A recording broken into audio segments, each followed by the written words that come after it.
Erasure is the elimination of either one person or a group of people from a larger group.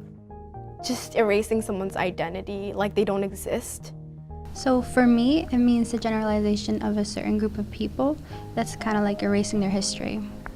Usually by a major group of people. Erasure is the tendency for dominant groups to ignore, re-explain, eliminate, or deny the identities and histories of marginalized people.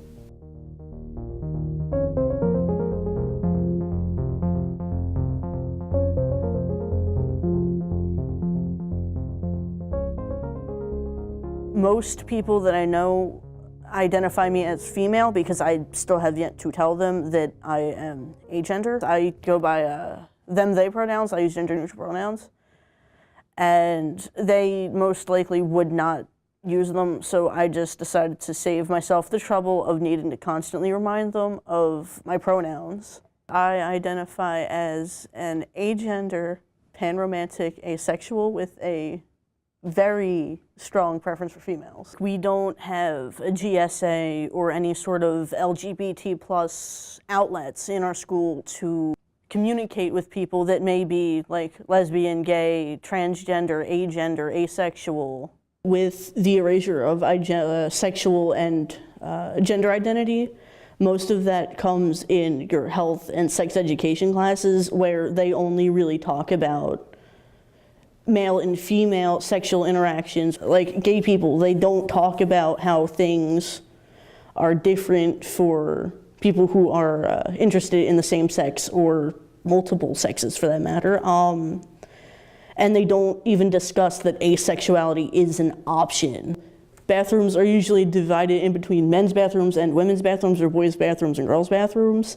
And people like me who don't identify as either one can feel conflicted because it's, I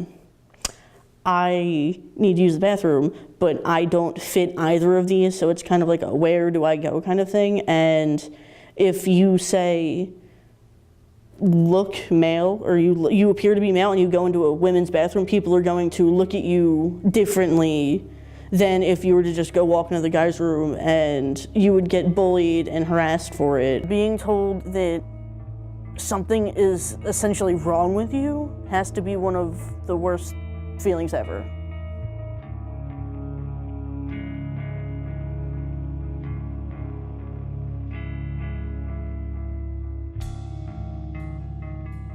At first, I didn't even know what erasure was, but when I sat down and thought about it, I realized how much erasure has affected the way America sees my culture, my ethnicity, my race. I see all of the judgments and the stereotypes that kind of got glued onto my culture because of erasure, because our history was not taught in schools, not talked about, not ever even represented. So, in school, we do face a lot of generalization where we don't have like a specific class just based on Latino history, where we have African American history and we have American history, but there's no like Asian history or Latino history.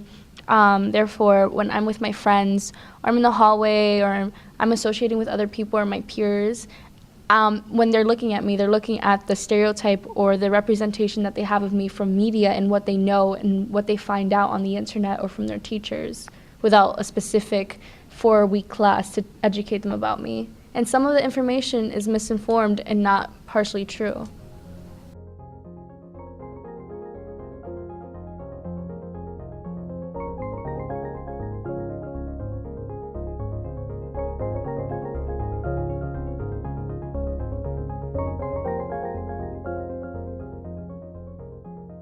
I've been erased when I came to the United States because my peers around me would say that I wasn't black.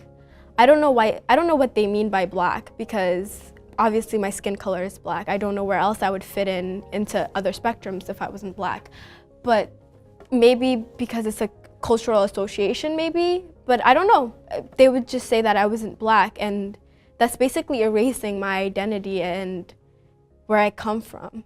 So that took a heavy toll on my childhood. I didn't know where I belonged. I was obviously not white, so it was a very hard time in my childhood when I came to the States. I identify as Black female. I identify as an African female. I don't identify as an African American female. Mainly, well, reason number one being that African Americans don't share the same culture as an African person. So specifically, I am Ethiopian. I know where my roots are I know where my roots are from exactly, and I can identify with them. I remember this one time when my African American history teacher, I remember she made us look at like the people who contributed to the book and stuff, and we would like go down and look at the names, and guess what? There's a majority of the people who contributed to the book were white and they were male. What does this tell us about the textbooks that we're reading? How come they get to write down our history? How come we can't write down our own history? As an educator, I was really surprised to learn how textbooks are published and distributed. And what I've learned is that more populous states like Texas and California are often the largest purchaser of textbooks. So the curriculum is geared to the state standards for those particular areas. And typically, Texas tends to be more conservative. California tends to be a little bit more on the liberal side. And so in 2015, the AP US History course content was totally redesigned. The idea was to do more thematic history and not the top-down history of just presidents, but really getting a broader spectrum that includes more social history. And so my students are really excited by that change last year when I taught AP US History. And then there was a lot of pushback in Congress, and a lot of politicians and policymakers felt like the role of the founding fathers had been reduced and that was problematic. And so we then were informed that the course curriculum would be revised again so that the American exceptionalism, meaning the uniqueness of the American sort of intellectual heritage, how we created the Declaration of Independence, how we're the forefathers of freedom, that story needed to be told more. And so the trade-off was other voices were then pushed back into the margins in order to accommodate that story. I go to GAMP, and it's majority white students that go there, and the rest are like blacks and Asians. And in October we do the Columbus Day March, but like we perform and everything, but once we get to February, we don't do anything for Black History Month. We don't talk about it. The curriculum they teach in my school, I feel like that they don't really teach enough about African American history, and that what they do teach is only the basics, how we were slaves, or the same 5 names that pop up when we was desegregating America. Learn about Malcolm X. We were only learning about how he did things for violence, and we learn about Martin Luther King. We understand that he stood for peace, but that's really all. I think I've had pressure to whitewash my course, but I don't think that I've done that. Or I've tried to limit the extent to which I've sanitized the type of history that I teach, especially in African American history, because it's a difficult history. It's an uncomfortable history. When we look at the evolution of race and racism over time, I mean, adults have a hard enough time acknowledging it and talking about the truths and experiences of that.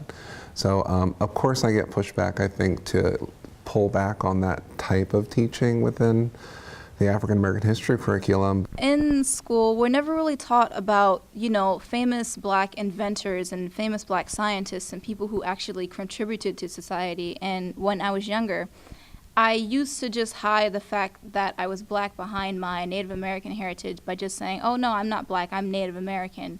And I was really ashamed of it for a while because of things that they do teach, like slavery, it doesn't make you feel like you're anything. So I usually thought that being Black wasn't necessarily a good thing. This idea of Black leadership has always been a part of the African American story, and I don't want my students to not know that. It's important that students know that freedom doesn't just come through the government and through laws and organizations like the Freedmen's Bureau that African Americans are doing for themselves. They're creating their own newspapers. And so I think for students having this sense of the autonomy of African Americans is an important part of the story that you just don't get from textbooks, and that students need to know. So I like to take my students to Mother Bethel Church. I like for them to see all the various sites throughout the city where African Americans were really pushing the idea of self-determination and upliftment and freedom. Well, I think we should like update our books like every year, because it's something new every year. It's something new going on with like things in our society as far as the black race. So instead of keeping it the same, slavery, Jim Crow, and then Dr. King and Malcolm X, I think that we should learn more about leading black figures today, because the people who teach the curriculum, they might just think that their names and that we're just going to forget it. But to some people in those classrooms, when they hear these names and accomplishments that they did, they believe in themselves, and it gives them hope. I feel like we should have more African American people teaching African American history, because who knows best about our history than us? So if you have any questions about gender nonconforming or being agender or asexual, you can either ask me personally, like I'm not going to be offended if you have questions, or you can find somebody who is allied with the agender and asexual spectrum, or you can just simply like look up, like do some research and educate yourself on the matter, because it's something that isn't discussed. So in schools, I think it's really important for someone who is diverse, someone who isn't native to America, to give them their space, that respectable space where they can teach their class about where they're from. Even if it's just one day. I know in my school we have International Day, and everyone wears their, like their dress or like from their culture. The experiences that are in that history, like my experience completely differs from her experience, from Afro-Latina's experience, the way we're perceived, it's different. I think after learning about Erasure, I've embraced my Latina side more than I ever had before. I'm not ashamed of it. I want to learn more, I want to become more educated, and it makes me want to talk about it more to others, especially like my friends who don't know anything about me or where I come from. I want to tell them about it. Before, when I would tell someone I'm Latina, it's like I'm coming out from this big secret, but it's something that I gotta teach people about. I gotta teach them like why I have green eyes and I'm also Latina. If our school had the GSA inclusive sex education and health education and things of that nature, things would be a lot smoother for people in the LGBT community. Or with me specifically, with being asexual and agender, it'd be like, it would let me know that there's other people there like me and that there's other people there like us.